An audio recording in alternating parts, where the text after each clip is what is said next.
এই প্রধান বক্তা, বিশেষ বক্তা, অল্প বক্তা, সামান্য বক্তা, সাংঘাতিক বক্তা, ভয়ঙ্কর বক্তা, সিরিয়াস বক্তা, উড়াধুরা বক্তা, এগুলো ধোঁকা। বরং আল্লাহর কথা যিনি বলেন, যখনই বলেন, তিনিই দামি। আপনার এলাকার হুজুর বললেও দামি, দূরের হুজুর বললেও কি, আপনার মসজিদের ইমাম বললেও দামি, অন্য মসজিদের হুজুর বললেও দামি। এই জন্য এটা গুরুত্বপূর্ণ। এটা যদি আপনি দিলে বসান, তাহলে মাখলুক থেকে নজর সরবে। ব্যক্তির মোহর কোনো বিষয় না, জনপ্রিয়তা কোনো বিষয় না, আল্লাহর ইচ্ছা। আল্লাহ কখনো কাউকে 1000 মানুষের জন্য কবুল করে, কেউ 100 জনের সামনে বলে, কেউ 1 জনের সামনে বলে, এতে কোনো অসুবিধা নেই। কথা বলেন না কেন? কোনো অসুবিধা নেই। আমার জিন্দিগির 20 বছর, তো আমরাও তো একসময় 10 জন 5 জন মানুষের সামনে কথা বলছি। তো কি হয়েছে এতে? কি হয়েছে কি? এই জন্য ভাই বাবা, প্রত্যেকের দিল থেকে মাখলুকের খেয়াল সরাবে যে আমার আল্লাহর কথা হচ্ছে, কে বলতেছে, হাবশি গোলাম না কালো গোলাম, এটা দেখার বিষয় না। আমার মালিকের কালাম। কার কালাম? আমার আল্লাহর কথা, আমার রসুলের কথা। এরপরে আর কি? এরপরে আর কি? এই জন্য ইনশাআল্লাহ ওলামায়ে কেরামের কথাগুলো সব সময় মনোযোগ দিয়ে শুনলে ভাই বরকত হবে। ধীরে ধীরে বদলাবে, ধীরে ধীরে বদলাবে। মুসলমানের ছেলেরা, বাবারা, 1 মিনিট বাপ আমার, এই যে কয়জন বসছো ভাই, ভাইবা দেখো, 365 দিনে 1 বছর, 1 বছর কোনো দিন যে ফজরের নামাজ পড়লা না, তোমার এটা কেমন জিন্দিগি বাপ? কি পরিমাণ আল্লাহকে ভুলে গেছো? তোমার উপরে খোদার কি পরিমাণ লানত পড়ছে, অভিশাপ করছে। 1 বছরে কোনো দিন ফজরের নামাজ পড়লো না। বাবা জীবিত, মা জীবিত, মুসলমান, বাপ মার ঘরে ঘুমায়, অথচ কত বড় জানোয়ার এটা। এটা তো আস্তা জানোয়ার, এটা তো মানুষের বাচ্চা না, এটা তো আস্তা জানোয়ার। এটা তো একটা চতুষ্পদ জানোয়ার ছাড়ার কিচ্ছু, জন্তু ছাড়ার কিছু। মুসলমানের বাচ্চা কেমনে এতদিন আল্লাহকে ভুলে থাকে? 30 বছর মানুষের মিথ্যা বলে। একজন মুসলমান বুঝি 30 বছর সুদ খায়। কি বলেন? বলে 30 বছর আপনার ঘরে নাচ গান চলবে, প্রতিদিন নর্তকী নাচবে, টেলিভিশন, নাটক, সিনেমা চলবে। আহা, আখিরাতের কথা কোনোদিন মনে পড়বে না? কোনোদিন কি বলবেন না যে এগুলা গুনাহ? 30 বছর লাগাতার মিথ্যা বলবেন, গালি দিবেন, ওজনে কম দিবেন। এ কেমন জিন্দিগি বাবা? 60 বছর বয়স, এখনো বিড়ি সিগারেট খান, কতদিন পরে মনে পড়বে কবর? 60 বছর বয়সও কথায় কথায় গালি দেন, কত বছর পরে মনে পড়বে কবর? 60 বছর বয়সও চা দোকানে বসে বসে রঙিন টেলিভিশনে নর্তকীর নাচ দেখেন, তাহলে আরো কত বছর পরে মনে পড়বে আপনি মরবেন? ইনসাফের কথা কোন, বিচারের কথা কোন? এখনো মরার সময় হয় নাই, এখনো ফল পাকে নাই, এখনো হায়াত শেষ হয় নাই। দুনিয়া আরো ভোগ করবেন, কবরে যাইবেন না তাইলে? আপনি তাইলে মরবেন না চাচা? আহা বাপ, কেমনে বলেন? আলাম ইয়ানি লিল্লাযীনা আমানু আন তাখশা কুলুবুহুম লিযিকরিল্লাহ। রব্বুল আলামিন বলেন, মুমিন ঈমানদার, আমি আল্লাহর ভয়ে, আমার স্মরণের জন্য, আমার জিকিরের জন্য তোমার দিলটা নরম হওয়ার সময় আজও কি হয়নি? আলাম ইয়ানি, আজও কি হয়নি বান্দা? আজ অনেক দিন হয় আমারের সেজদা দাও না, তাহলে কি বান্দা আর কোনোদিন সেজদা দিবা না? আল্লাহ ডাক দিয়ে বলে, বান্দা তাহলে আর কোনোদিন বুঝি হালাল খাইবা না? আমি যে তোমার জন্যই জান্নাত বানিয়েছিলাম, কেমনে প্রত্যাখ্যান করে দিলাম? শুধু এইটুকু দুনিয়া পেয়েই কেমনে খুশি হয়ে গেলা? এটুকু দুনিয়া তো আমি জন্তু জানোয়াররাও খাওয়াই, এটুকু দুনিয়া তো আমি কাফের বেঈমানকেও খাওয়াই। সামান্য এটুকু দুনিয়া নিয়ে খুশি হয়ে গেলা, অনন্তকালের আখিরাত তাইলে নিবা না। কুলু ওয়া তামাত্তাউ কালিলান ইন্নাকুম মুজরিমুন। আল্লাহ বলেন, নাফরমান পাপী বান্দা, অল্প সময়ের জন্য দুনিয়া খেয়ে নাও, দুনিয়া ভোগ করে নাও। ইন্নাকুম মুজরিমুন, শুধু কেবল মনে রাখো তুমি কিন্তু নাফরমান। খাও, নাস্তা খাও, রাতের খানা খাও, শুধু বান্দা মনে রাখো ফজরের নামাজও পড়ো নাই, এশার নামাজও পড়ো নাই। খাও বান্দা, খানা দুনিয়া আমি আটকাবো না, শুধু মনে রাখো আমি হাসরের ময়দানে কিন্তু ছাড়বো না। ইন্না লাদাইনা আনকালাও ওয়া জাহিমা। আল্লাহ বলেন, আমি কিন্তু আগুনের শিকল বানিয়ে রেখেছি, জাহান্নামের আগুন কিন্তু প্রস্তুত করে রেখেছি। দুনিয়া তো আমি খাইতে দেই বান্দা, দুনিয়া আটকাই না, ডাকলেও খাওয়াই, না ডাকলেও খাওয়াই। অনুগত অবাধ্য ইমানদার বেঈমান আমি তো সবাইকেই দুনিয়া রিজিক দিচ্ছি। এটা কথা বলেন না কেন? সূর্যের আলো কাফের বেঈমানের বাড়িতে ওঠে না, চাঁদের আলো ওঠে না, দুনিয়া তারা ভোগ করছে কিনা বলেন? আল্লাহ তাআলা বলে, বান্দা দুনিয়া খাচ্ছ, ভোগ করছো, দুনিয়া নিয়ে মাতলামি করছো, এটারে খুব তৃপ্তির কিছু মনে করো না। দুনিয়া আমি কুত্তারেও খাইতে দেই। ছেলেরা মনে রাখো, শুধু ভাত মাছ খাইতে পারতেছো আর ঘুমাইতেছো, আর মোবাইল টিপতেছো আর নর্তকী দেখতেছো। আল্লাহ চেনো না, আখিরাত চেনো না, কবর চেনো না, মৃত্যু চেনো না, জাহান্নাম বুঝো না, জান্নাত বুঝো না, আল্লাহর ভয় বলতে কিছু চেনো না। শুধু মনে করছো খাইতেছো আর ঘুমাইতেছো। রাস্তার কুত্তার দিকে তাকায়ও, ওই কুত্তাও খায় আর ঘুমায়, কুত্তাও খায় আর ঘুমায়, কুত্তাও পেশাব পায়খানা করে, কুত্তারও যৌন চাহিদা পূরণ হয়, এই জন্য কুকুরেরও বাচ্চা কাচ্চা হয় না?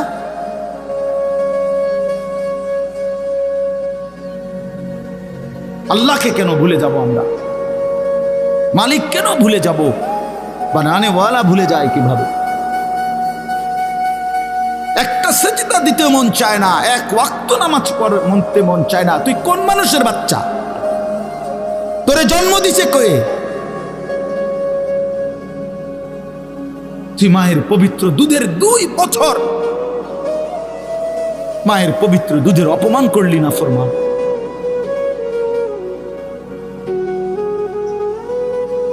এই জন্য আমরা প্রত্যেকে ফিকির করি, দিল দিয়া ভাবেন। প্রতিটা ওয়াজ, প্রতিটা মাহফিল বাবা, কবরবাসীদের রুহের মাগফিরাত যেমন দরকার, আপনাদের হেদায়েতও তেমন দরকার। ঠিক কিনা বলেন? কবরবাসীদের জন্য, ওরা তো চলেই গেছেন, ওনারা তো চলেই গেছেন, ওনাদের জন্য দোয়া ছাড়া আর কিছুই করার নাই। না আমি ওনার কিছু সংশোধন করে দিতে পারবো, না উনি ওনার নিজের কিছু সংশোধন করতে পারবে কিনা বলেন না? শুধু দোয়া, শুধু দোয়া। কিন্তু আমার হাতে, আপনার হাতে তো এখনো যেটুকু হায়াত আছে, এটুকু হায়াতে সংশোধন করার সুযোগ আছে না? এখন তো আছে, নিঃশ্বাস যাওয়া পর্যন্ত তো সুযোগ আছে বাবা, এখনো তো সুযোগ আছে।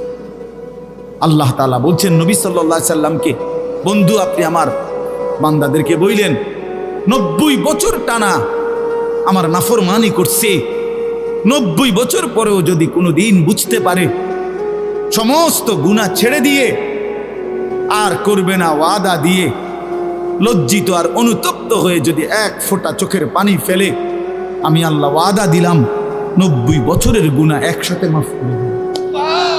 আপনি বললেন আমার বান্দারে, ওই যেন কোনোদিন নিরাশ না হয়, আমি আল্লাহ আছি, আমি মাফ করে দেব। তরে বললেন গুনাহ ছেড়ে দিয়ে আসতে, আরে বললেন তওবা করে আসতে, আরে বললেন আর করবে না ওয়াদা দিতে। মস্কারি করলে হবে না। আপনি জানেন আপনি গুনাহ এটা ছাড়বেন না, আপনি জানেন আপনি মিথ্যা বলা ছাড়তেছেন না, সুদ ছাড়েন না, বিড়ি ছাড়েন না, হারাম ছাড়তেছেন না, আপনি জানেন আপনি টেলিভিশন দেখা বন্ধ করবেন না, এরপরে আপনি ডুইল্লা ডুইল্লা কইবেন আস্তাগফিরুল্লাহ। কি আস্তাগফিরুল্লাহ কইলেন? কারে কইলেন? এই মিথ্যাবাদী! আল্লাহ যদি মুখের উপরে বলে এই বাটপার, তুই কারে বললি আস্তাগফিরুল্লাহ? তোর কলজাটা আমি চিনি না? কথা বলেন। মাফ তো চাইবে ওই ব্যক্তি যার বুঝ আসছে যে এটা গুনাহ, আমি ছেড়ে দিলাম, আর করব না, ওয়াদা দিলাম। মাওলা আমি লজ্জিত, আমি মাফ চাইতেছি, আপনি আমারে মাফ করে দেন। আল্লাহ বলেন এমন গুনাহ যদি আসমান পরিমাণও হয় আমি মাফ করে দেব, কিন্তু শর্ত হলো কি করে দিতে হবে? কথা বলেন না, কি করতে হবে? ছেড়ে দিতে হবে, আগে ছেড়ে দিতে হবে, আগে ছাড়ো তো, আর করবা না। বলো একাকী হলে একাকী বলো, রাত গভীরে বলো। আল্লাহ বলেন ইন আতাইতানি লাইলান আতাইতুকা লাইলান, বান্দা তুমি যদি আমার কাছে রাতে আসো গুনাহ নিয়া মাগফিরাতের জন্য, আমি রহমত আর মাগফিরাত নিয়া আমি আল্লাহ রাত গভীরেই আসবো, রাতের অন্ধকারে আসবো। আমি রাতের 3টায়ও ঘুমাই না, দিনের 3টায়ও ঘুমাই না, আমি রাতের 4টায়ও ঘুমাই না, আমি দিনের 4টায়ও ঘুমাই না। আমি আল্লাহর কোনো শুক্রবার শনিবার নাই, আমার কোনো ছুটি ছাটা নাই। আমি 24 ঘন্টা আল হাইয়ুল কাইয়ুম, আমি সর্বদাই জীবিত, আমি সারাক্ষণই আছি, কায়নাত পরিচালনা করছি। আল্লাহর কোনো বিশ্রাম আছে? আল্লাহর কোনো ক্লান্তি আছে? আল্লাহর কোনো ভুল আছে? আল্লাহর কোনো ছুটে যায় কিছু? আল্লাহ আমাদেরকে বুঝ দান করেন। ভাই আমার কথা সহজ সরল কথা, আমি আপনাদের পরিবর্তন চাই। কারো ঠেলাঠেলি ধাক্কা ধাক্কি, কারো খোঁচাখুচি টোটালি আমার আর পছন্দ না। আমারও হায়াত শেষ, আমারও জিন্দিগি। আল্লাহ তাআলা কোরআনুল কারীমের মধ্যে বলছে, বান্দা বয়স যখন 40 পূর্ণ হয় তারপর থেকে পুরা ফিকির আখিরাত। ওয়ালাম্মা বালাগা আশুদ্দাহু ওয়া বালাগা 40 সানা। বুজুর্গানে দিন তো বলছে 40-এর পরে জিন্দিগি গুটায় ফেলো, পুরা দিল দিমাগ আখিরাতের দিকে ফিরাও। আল্লাহ আপনি আমারে দয়া করে 40 পর্যন্ত হায়াত দিয়েছেন, এবার আপনার শুকর মাওলা, শুকর মাওলা, শুকর। অথচ আপনাদেরকে আল্লাহ তাআলা 60 বছরের হায়াত দিলেন। আপনারা এত সুন্দর জীবন আল্লাহ দিছেন, এতটা সুযোগ দিলেন, মাইডারে বিড়ি খাইতে খাইতে শেষ করে, বন খাইতে খাইতে আর চা খাইতে খাইতে, চা দোয়ানে গপ মারতে মারতে আর ফালতু কথা কইতে কইতে শেষ। এটা কি? এটা কি? এটা কোন ধরনের কথা? বুড়া মানুষ আড্ডা দিবে কেন? বুড়া মানুষ গপ মারবে কেন? বুড়া মানুষ বিড়ি খাবে কেন? বুড়া মানুষ ফালতু কথা বলবে কেন? বুড়া মানুষ গালিগালাজ করবে কেন? আপনার তো এখন কবর দেখা যায়, দেখা যায় না? তো আপনার তো একটা সেকেন্ড নষ্ট না করে উচিত জিন্দিগির এই শেষ সময়টা আল্লাহর তসবিহ, জিকির, কান্নাকাটি, দোয়া এর মধ্যেই লেগে থাকে। এটা উচিত ছিল না? কই, এই খবর তো নাই। আল্লাহ আমাদেরকে বুঝ দান করে। আমি আপনাদের সামনে 3টা আয়াত পড়ছি, আর অল্প একটু সময়। এটা বন্ধ করলে আচ্ছা, এই 3টা আয়াত পড়ছি আর একটু সময়, এই 3টি আয়াতের তর্জমা শোনাই আপনাদেরকে। কোরআনুল কারীমের 29 নম্বর পারা, 76 নম্বর সূরা। সূরাটির নাম সূরায়ে দাহার।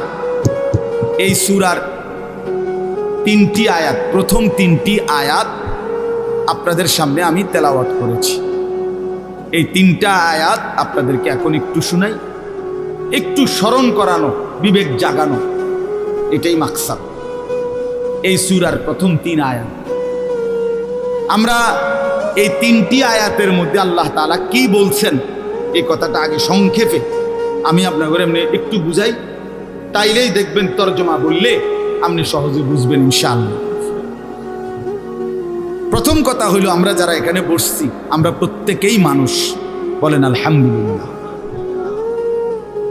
আল্লাহ তাআলা মানুষকে কোরআনুল কারীমের মধ্যে বলছেন, আমি মানুষকে 7টি ধাপে সৃষ্টি করেছি, 7 স্তরে। 7 ধাপে। 1 নাম্বার মাটি, 2 নাম্বার বীর্যের ফোঁটা মানে বীর্য, স্বামী স্ত্রীর মিশ্র বীর্য। একটি সন্তান জন্মের ক্ষেত্রে স্বামী স্ত্রী উভয়ের বীর্যই ব্যবহার হয়, তাহলে এই 2 নাম্বার। 3 নাম্বার জমাট রক্ত। 4 নাম্বার গোশতের টুকরা। 5 নাম্বার হাড্ডির একটা খাঁচা মানে কঙ্কাল। 6 নাম্বার হাড্ডির খাঁচার উপরে গোশতের আবরণ, এই যে যেখান দিয়ে যে দুর্গোশত দরকার লাগাচ্ছে। 7 নাম্বার বডিটা রেডি, এবার রূহ ফুকে দিয়ে মায়ের পেট থেকে বের করেছে, খালাস। কয়টা হইল? মাটি, বীর্য, জমাট রক্ত, গোশতের টুকরা, হাড্ডির খাঁচা, গোশতের আবরণ, রূহ ফুকে দিয়ে মায়ের পেট থেকে বের। আচ্ছা, এটা কোরআন শরীফে আছে, ওয়ালাকাদ খালাকনাল ইনসানা মিন সুলালাতিন মিন তিন সুম্মা জাআলনাহু নুতফাতান ফি ক্বারারিন মাকিন। সূরা মুমিনুনের মধ্যে 18 নম্বর পারায় এই ধারাবাহিক এই 7টা ধাপ আল্লাহ তাআলা বর্ণনা করছেন। এখন ভাবেন, সেটা হলো মাটি থেকে আল্লাহ আমাদেরকে সৃষ্টি করেছেন। এখন এই কোটি কোটি মানুষ, তাদের প্রত্যেকের সৃষ্টির যে উপাদান মাটি, সেই মাটিটা আল্লাহ তাআলা কত হাজার বছর, কত যুগ, কত লম্বা সময় ধরে এই পৃথিবীতে সংরক্ষণ করেছেন, সেটা এক আল্লাহ ছাড়া আর কেউ জানে না। আমারে আপনারে বানাইতে যেই মাটিটা ব্যবহার হয়েছে, সেই মাটিটা এই পৃথিবীর জমিনে কতদিন ধরে ছিল, কোথায় ছিল, কখন ছিল, কেমনে ছিল, পৃথিবীর কারো কোনো লিস্টির মধ্যে, হিসাবের মধ্যে, কাগজে, পত্রে, কলমে, নামে, উল্লেখে ছিল। শুধু জানতেন কে? বলেন না। 2 নাম্বার, মাটি থেকে সরাসরি বীর্য না, বরং মাটি থেকে আল্লাহ তাআলা স্বাভাবিকভাবে নির্দিষ্ট পরিমাণ খাবার, আমাদের যে খাবার আমরা খাই, এই মাটি থেকে আল্লাহ তাআলা জমিন থেকে খাবার উৎপাদন করেন। সেই নির্দিষ্ট খাবার থেকে একটি নির্দিষ্ট পরিমাণ খাবার আমার বাবা খাইছে, আল্লাহ খাওয়াইছেন তার, সেখান থেকে নির্দিষ্ট পরিমাণ বীর্য আমার বাবার পিঠে আল্লাহ তাআলা তৈরি করছেন। অতঃপর একটি নির্দিষ্ট সময়ে বাবা মায়ের মিলনের মাধ্যমে উভয়ের মিশ্র বীর্য মায়ের জরায়ুর মধ্যে আল্লাহ তাআলা একত্রিত করেছেন। সেখান থেকে পরবর্তীতে আরো 9 মাস 10 মাস লাগায়া ধীরে ধীরে ধীরে ধীরে সমস্ত কার্যক্রম সাইরা একদিন আমার এই পৃথিবীর আলো দেখাইছে। এখন আমি কল্পনা করেন, আমরা প্রত্যেকে 1 মিনিট চিন্তা করি, কতদিন যাবত আমি মাটি ছিলাম, কতদিন যাবত কোন খাদ্যের সাথে আমি মিশেছিলাম, আমার অস্তিত্ব কোন খাবার থেকে আমার বাবার বীর্য হয়েছে, মায়ের সাথে কখন মিলন হয়েছে। নির্দিষ্ট সময়ে মায়ের জরায়ুতে আল্লাহ তাআলা উভয় বীর্যের ফোঁটা একত্রিত করেছেন। এরপরে এই লম্বা সময় লাগাইয়া আবার আমারে ধীরে ধীরে বানাইছেন। এই যে যুগের পর যুগ লম্বা সময়, কখনো মাটি, কখনো খাদ্য, কখনো বীর্য, এইভাবে যে ছিলাম আমরা, আল্লাহ তাআলা বলে, বান্দা তোমরা কি জানো, এই লম্বা সময়ে শুধুমাত্র আমি কেবল জানতাম, পৃথিবীর কোনোখানে তোমার কোনো নাম, নিশানা, আলোচনা, বিশ্লেষণ, পর্যালোচনা, তোমারে নিয়ে কারো কোনো আলোচনাই ছিল না।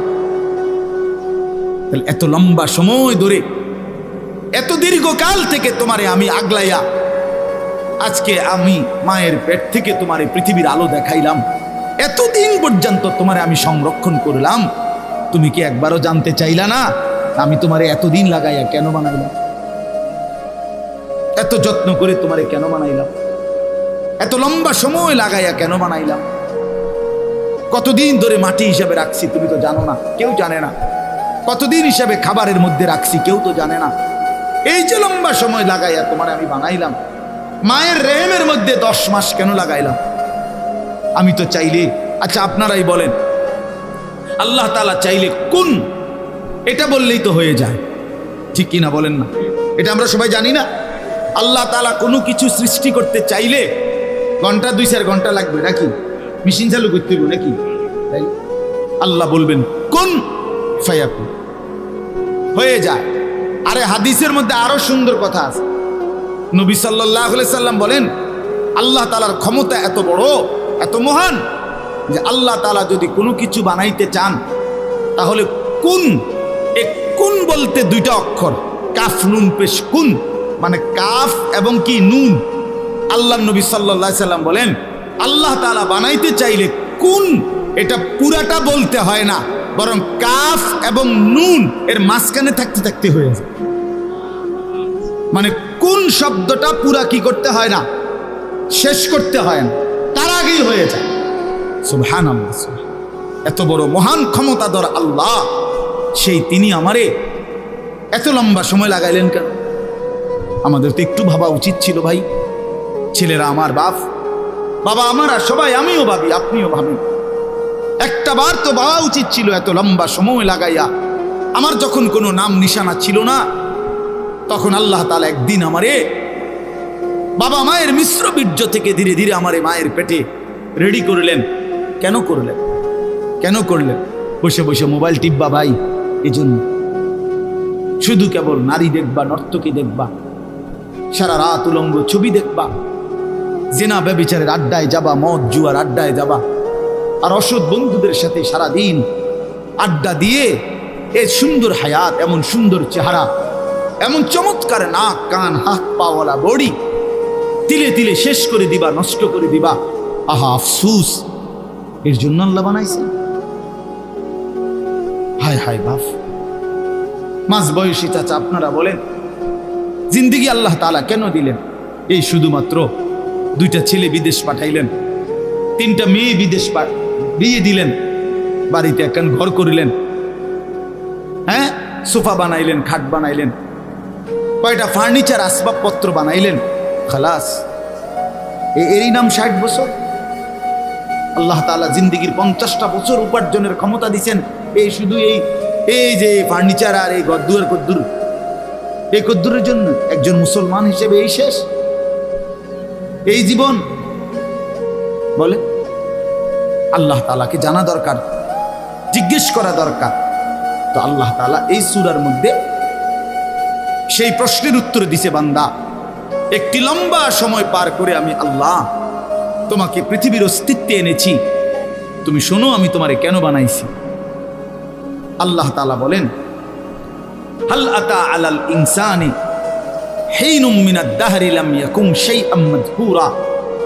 প্রতিটা মানুষের উপর দিয়ে এরকম যুগের পর যুগ অতিবাহিত হয়েছে যখন সে উল্লেখ করার মতো, পরিচয় দেওয়ার মতো কোনো কিছুই ছিল না।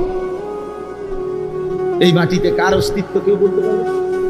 ওই গাছে, ওই ফুলে, ওই ফলে, ওই খাদ্যে, ওই খাবারের মধ্যে কার অস্তিত্ব আছে আমরা জানি কেউ? শুধু জানে কে?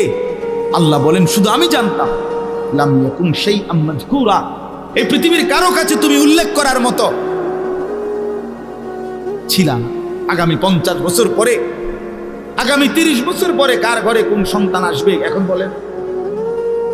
আমরা জানি কেউ? তাই আল্লাহ তাআলা বলেন কেউ জানতা না, তুমি জানতা না, তোমার কোনো নাম দাম পরিচয় উল্লেখ ছিল না। দ্বিতীয় আয়াতে আল্লাহ বলেন সেই আমি আল্লাহ, ইন্না খালাকনাল ইনসানা মিন নুতফাতিন আমশাজ। একদিন আমি আল্লাহই স্বামী স্ত্রীর মিশ্র বীর্য থেকে তুমি মানুষকে সৃষ্টি করেছি। অর্থাৎ যেদিন মায়ের জরায়ুতে গর্ভ হয়েছে, যেদিন মা অনুভব করছে তার পেটে বাচ্চা আসছে, সেদিন কিছুটা আন্দাজ করছে যে হ্যাঁ মা গর্ভবতী, তাও জানতো না ছেলে না মেয়ে। আরো একটা নির্দিষ্ট সময় পরে অনুভব হইছে, তো আল্লাহ তাআলা বলেন তখনও তো জানতা না কোন দিন নাক লাগাইছি, কোন দিন চোখ লাগাইছি, কোন দিন হাত লাগাইছি। আমি পৃথিবীর কাউরে না জানাইয়া বান্দা বড় বেশি মায়া করে নিজের হাতে যত্ন করে তোমার বানাইছি। আমি একাই বানাইছি, একাই বানাইছি, অন্ধকারে বানাইছি। তোমার মারে ডিস্টার্ব করি নাই, বাবারে ডিস্টার্ব করি নাই, কেউ রে কোনোদিন কিছু বলি নাই, আমি আল্লাহ একাই বানাইছি। তো এরপরে আল্লাহ বলেন কেন বানাইলাম শোনো, নাবতালিহি, আমি আল্লাহ প্রতিটা মানুষকে বানিয়েছি পরীক্ষা করার জন্য। এই কথাই নাবতালিহি, নাবতালিহি পরীক্ষা করার জন্য, লিয়াবলুয়াকুম পরীক্ষা করার জন্য, লিনাবলুয়াহুম পরীক্ষা করার জন্য, ওয়ালা নাবলুয়ান্নাকুম পরীক্ষা করার জন্য, ওয়া নাবলুকুম বিশ-শাররি ওয়াল খাইরি ফিতনা। এই কথাটা বিশ্বাস করেন, কোরআন শরীফ আল্লাহ বারবার বলছে, এই তোমারে পরীক্ষার জন্য, পরীক্ষার জন্য, পরীক্ষার জন্য, পরীক্ষার জন্য, ফাতরামি করার জন্য না, ফাইজলামি করার জন্য না, দুষ্টমি করার জন্য। বান্দা খামখেয়ালি করার জন্য বানাই নাই, আমি একটা পিঁপড়াও বেহুদা বানাই নাই। এত সুন্দর মানুষ তোমারে কেন বেহুদা বানায়? আল্লাহ তাআলা বলেন, আমাদেরকে আল্লাহ তাআলা বানিয়েছেন পরীক্ষা করার জন্য। কি করার জন্য বলেন না ভাই? আমার কথা শেষ তো, বলেন কি করার জন্য? আবার বলেন, আবার বলেন, আবার বলেন।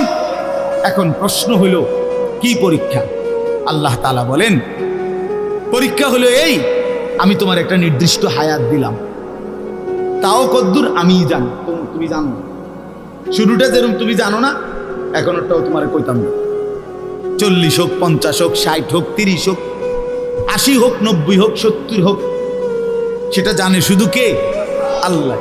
আল্লাহ বলেন এই যে নির্দিষ্ট হায়াত দিলাম, এই সময়টা আমি আল্লাহ তাআলা দেখতে চাই। মূলত এটা তোমার স্থায়ী জায়গা না, আমি তোমার জন্য একটা স্থায়ী জায়গা রাখছি আখিরাত। সেখানে গিয়া তুমি কি জান্নাতে যেতে চাও নাকি জাহান্নামে যেতে চাও, এই পরীক্ষার জন্য এই সংক্ষিপ্ত হায়াতটা আমি শুধু দেখতে চাচ্ছি। এখানে তোমরা রাখতাম না, এটা ওয়েটিং রুম, এটা মূল রুম না। তুমি যে আমি একারে বিছনা টিছনা দিয়ে উঠতে লাইছো, আসলে কথা তো এরকম ছিল না, এটা হতার জায়গা না।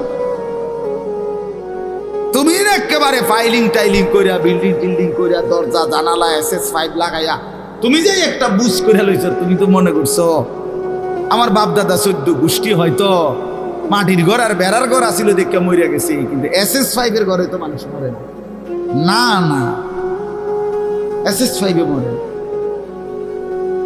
ফাইলিং করলে আর বিল্ডিং মানুষ মরে না। আল্লাহ বলে না বান্দা, অল্প সময়ের হায়াত পরীক্ষা করার জন্য, যে আসল হায়াত জান্নাতে যাবা না জাহান্নামে যাবা, এই পরীক্ষা। এখন আসেন শেষ অংশ। আল্লাহ বলেন আমি যদি প্রশ্ন করি আল্লাহকে, তাহলে আল্লাহ ঠিক আছে আমি বুঝলাম, আমারে আপনি পরীক্ষা করার জন্য এই পৃথিবীতে হায়াত দিলেন। কিসের পরীক্ষা? আমি কি জান্নাতে যেতে চাই না জাহান্নামে যেতে চাই, এই পরীক্ষা। কথা বুঝছেন কিনা বলেন? এখন পরীক্ষায় পাশ করার জন্য, পরীক্ষায় উত্তীর্ণ হওয়ার জন্য, জান্নাতে যাওয়ার জন্য, জাহান্নাম থেকে বাঁচার জন্য আপনি আমারে কি কি ব্যবস্থাপনা দিছেন? আপনি আমারে এমনি ছেড়ে দিলে কেউ নাকি আমি কই যামু, কি যামু, আমি কিটা করবো, একটা কিছু আমারে বুঝ বুদ্ধি দিতে হবে কিনা বলেন না? তো আল্লাহ তাআলাকে যদি বলেন আল্লাহ পরীক্ষা দিতে আমারে পাঠাইছেন, পরীক্ষা নিতে, ঠিক আছে আমি মানলাম, আমিও চাই পরীক্ষায় উত্তীর্ণ হতে, জান্নাতে যেতে, জাহান্নাম থেকে বাঁচতে। তো আপনি আমার এই জন্য কি দিছেন? এই ভাই শুনেন এই শেষ কথাটা। আল্লাহ তাআলা বলেন আমি 3টি ব্যবস্থা তোমার জন্য, পরীক্ষায় পাশ করার জন্য, জান্নাতে যাওয়ার জন্য আমি আল্লাহ তোমার জন্য 3টা ব্যবস্থা করেছি। কয়টা বাপ? 1 নাম্বার ফাজআলনাহু সামিআন বাসীরা, আমি আল্লাহ তাআলা শুনবার জন্য কান দিয়েছি, দেখবার জন্য চোখ দিয়েছি। তাফসীরের মধ্যে লিখছে, অর্থ হলো একটু বিস্তারিত, অর্থাৎ আল্লাহ বলেন যতগুলো হুকুম আমি পালন করতে তোমারে বলছি, যতগুলো বিষয় ছাড়তে বলছি গুনাহ, আল্লাহ বলেন বান্দা কসম তোমার, তুমি চিন্তা করে দেখো আমি আল্লাহ প্রত্যেকটা হুকুম মানার মতো পুরা যোগ্যতা তোমার দেহের মধ্যে আছে। এমন একটা হুকুম আমি দেই নাই যেটা মানার যোগ্যতা তোমার শরীরের মধ্যে নাই, এমন জুলুম আমি করি। কথা বোঝেন নাই? এই হলো প্রথম, পরীক্ষায় পাশ করার জন্য আমাকে মানার যোগ্যতা সম্পূর্ণ একটি শরীর, বডি আমি তোমারে দিছি। আমার সমস্ত হুকুম মানতে পারবা, সমস্ত গুনাহ থেকে বাঁচতে পারবা, এই সক্ষমতা আমি তোমার দেহের মধ্যে দিয়েছি। বলে মনে করেন আমারে আপনারে আল্লাহ বলছে রুকু দিতে, কথার কথায়, কিন্তু আমার কোমর মনে করেন আমাদের এইটা বাঁকাই, ভাঙে না, কোমর বাঁকা হয় না। তো এরপরে যদি বলতো সেজদা দাও, একটা কলা গাছেরও যদি বলতো সেজদা দাও, একটা তাল গাছেরও যদি বলতো সেজদা দাও, আমারও যদি এরকম তাল গাছের মতো সোজা বানাইতো, যেটার মাঝখান দিয়ে কি হয় না, বাঁকা হয় না, তাইলেন এটা জুলুম হইতো, তাইলেন এটা অন্যায় হইতো। যে আল্লাহ আপনি আমার কি করলেন, কইলেন রুকু দিতাম, আমি কেমনে রুকু দিতাম, আমার তো কোমরে বাঁকা হয়। কথা বুঝেন নাই? আপনি আমারে বললেন সেজদা দিতাম, আমি তো নিচের দিকেই যাইতাম, আমার দেখ কনুইও ভাঙ্গে না, হাঁটুও ভাঙ্গে না। বলেন এমন যদি হতো তাহলে না জুলুম হইতো। কিন্তু আল্লাহ তাআলা আমাদেরকে নামাজ পড়ার যোগ্যতা আমাদের শরীরের মধ্যে দিয়েছেন কিনা? একটা ছেলে বলো ভাই আল্লাহর দোহাই, এই মুসলমানের বাচ্চা, যদি মার পবিত্র দুধ খেয়ে থাকো, বলো তোমারে আল্লাহ তাআলা নামাজ পড়ার যোগ্যতা তোমার শরীরের মধ্যে দেয় নাই? তাহলে বেঈমান নামাজ পড়ো না কেন? কেন নামাজ পড়ো না? আমি দাঁড় করাই, এখানে তো অসংখ্য ছেলে এখানে আছো, এখন চেহারা দেখলে বোঝা যায় তোমার ওই চেহারার মধ্যে তো হাইওয়ান আর জানোয়ারের চেহারা। যেই হাইওয়ান আল্লাহকে সেজদা করে না। আজকের এশার নামাজ পড়ো নাই, আজকের মাগরিব একটা ওয়াক্ত নামাজ পড়ো নাই, এমন অসভ্য জঙ্গলি এখানেও তো বসে আছো। বেহায়া, লজ্জা করে না? বেহায়া কেমনে ঘুমাইবি বেটা? নামাজ না পড়ে যদি ঘুমাও, ফেরেশতা যদি একটা লাথি মারে, ফেরেশতা যদি একটা লাথি মারে, ফজরের নামাজ না পড়ে যে ঘুমাও, ফেরেশতা যদি একটা ঘুমের মধ্যে রেখে লাথি দেয়। ফেরেশতা ঘুমের মধ্যে রাইখা কোনো জাতিকে ধ্বংস করে নাই? কথা বলেন না কেন? ঘুমের মধ্যে রাইখা কোনো জাতিকে ধ্বংস করছে কিনা? কওমে লুতকে ঘুমের মধ্যে রাইখা ধ্বংস করছে, কওমে সামুদকে, কওমে সালেহকে, কওমে শুআইবকে, এই চারটা জাতিকে আল্লাহ তাআলা ঘুমের মধ্যে রাইখাই শেষ করে। আল্লাহ আমাদেরকে মাফ করে দেন। আমার কথা রাগ করো না ভাই, উদ্দেশ্য তোমার লগে কোনো ঝগড়া করা না, আমি কোনো কাজে লাগছি না, ঠিক কিনা বলেন না কেন? মাকসাদ কি আপনাদের লগে আমার ঝগড়া? দীর্ঘ 20টা বছরের বেশি হবে, আজ থেকে 20 বছরের উপরে হবে এই জমিনে আমার আসা যাওয়া, সুখে দুঃখে আনন্দ বেদনায়, মূল্যায়ন অবমূল্যায়ন, সর্বাবস্থায় আমি আসছি আল্লাহর দয়া। বলেন আলহামদুলিল্লাহ। আলামিন আমার কাছে মাদ্রাসায় গেছে, হয় আমার অনেক অনেক মহব্বতের ছাত্র। প্রতিটা ঈদ, রমজানের ঈদ, কোরবানির ঈদ, আমার একমাত্র ছাত্র হয় এই ছাত্র, এই আলামিন, হে একমাত্র আমার একজন ছাত্র ব্যতিক্রম, যার একটা আমল আমি সবসময় বলি যে প্রত্যেক ঈদের দিন হয় আর কেউ ফোন করুক বা না করুক, হে আমারে ফোন করে, ভালো আছেন নিউজ, আজীব, এটা তার সবসময়ের আমল। বহুদিন যাবত আমি দেখছি। আল্লাহ তাআলা উত্তম বিনিময় দান করেন। আমার বাপ, আমি আপনাদের কাছে অনুরোধ করছি, আল্লাহ তাআলা বলেন 1 নম্বরে বান্দা আমি আমাকে মানার যোগ্যতা সম্পন্ন শরীর স্বাস্থ্য আমি দিয়েছি। আমাদের নামাজ, রোজা, ওযু, গোসল, জিকির, তাসবিহ, তেলাওয়াত, হজ, কোনটা পালন করার যোগ্যতা আমাদের শরীরে নাই? কথা বলেন না বাপ, বলেন না, আমার কথাটা বুঝছেন কিনা বলেন? এবার শেষ আয়াত মৌলানা হুসাইন আসছে, ও আমাদেরও অনেক মহব্বতের, আমিও ব্যক্তিগতভাবে তারে অনেক মহব্বত করি, আমারও সে অনেক মহব্বত করে। তো তৃতীয় শেষ আয়াত হলো আল্লাহ তাআলা বলে, দ্বিতীয় ব্যবস্থা, দ্বিতীয় আর তৃতীয় একসাথে বলছে, ইন্না হাদাইনাহুস সাবিলা। আল্লাহ বলে বান্দা, একে তো শরীরের মধ্যে আমারে মানার যোগ্যতা দিছি, দ্বিতীয়ত তোমারে যোগ্যতা দিয়ে নিজের হাতে ছেড়ে দেইনি, বরং আমি এরপরে আরো 2টা ব্যবস্থা করছি। 1 নম্বরে তোমারে বুঝাইয়া বলার জন্য, পরীক্ষায় উত্তীর্ণ হওয়ার জন্য, জান্নাতের রাস্তা পাওয়ার জন্য আমি আল্লাহ যুগে যুগে নবী এবং রাসূল আর নবী রাসূলদের পরবর্তীতে ওলামা, আউলিয়া, বুজুর্গ, আল্লাহর প্রিয় বান্দা, ওলামায়ে কেরাম, আউলিয়ায়ে কেরাম, আমি আল্লাহ যুগে যুগে তোমার কাছে পাঠাইছি, তোমারে আল্লাহর রাস্তা, আখিরাতের রাস্তা, জান্নাতের রাস্তা, পরীক্ষায় পাশ করার রাস্তা বুঝায় দাও। বলেন, কোনদিন হুজুর দেখেন নাই? কোনদিন কোন হুজুরের কথা শুনেন নাই? কোনোদিন কোনো আল্লাহওয়ালা দেখেন নাই এমন একজন ভাগ্যবান চায়াতু ডান্সে? কোনোদিন হুজুর দেখেন নাই? কথা বলেন না কেন? ঠিক আছে না? তাহলে আল্লাহ তাআলা বলেন, পৃথিবীতে ঘূর্ণিঝড় হোক আর দুর্ভিক্ষ হোক, মহামারী হোক আর টর্নেডো হোক, সাইক্লোন হোক, হুজুর নাই পৃথিবীতে, এমন সময়টা কখন গেছে? চাচা আমনে কোন, আমনে ছোট থাকতে, আপনার বয়সটা একটু বেশি, আমনে কোন যে না হুজুর ছোট থাকতে একবার হুঁচি কুমির তুইটা, পৃথিবীতে কোনো হুজুর নেই, এমন হয়েছিল? কথা বলেন না কেন? হয়েছিল চাচা? আল্লাহ তাআলা বলেন, এই দ্বিতীয় ব্যবস্থা সর্বদাই আমি রেখেছি। এক জমানা আমি নবী রাসূল পাঠাইছি আমার আখিরি বন্ধুর মাধ্যমে, খতমে নবুয়ত, নবুয়তের ধারা আমি শেষ করে এরপরে আমি নবীর ওয়ারিস হিসাবে ওলামা আউলিয়াদেরকে পাঠাচ্ছি। তারা বুঝায় বলতেছেন, তারা বুঝায়। আপনার আমার প্রত্যেকের কানে আখেরাত, কবর, হাসর, পরকাল, মিজান, ফুলসিরাত, নামাজ, রোজা, বন্দেগী, হালাল হারামের কথা কি একবার দুইবার পড়ছে? আমরা বলি নাই? কথা বলেন না কেন? ওলামায়ে কেরাম বলে নাই? আপনাদের মসজিদের ইমাম বলে নাই? 3 নাম্বার হলো, তাহলে আল্লাহ তাআলা বলেন, বান্দা পরীক্ষার সমস্ত বিষয়বস্তু বুঝাইয়া বলার জন্য উপযুক্ত পথ প্রদর্শক আমি আল্লাহ যুগে যুগে দিয়েছি। 3 নাম্বার, বুঝবার জন্য আমার আসমানি কিতাব এই কোরআনও নাজিল করেছি। এই 3টা কয়টা হইল?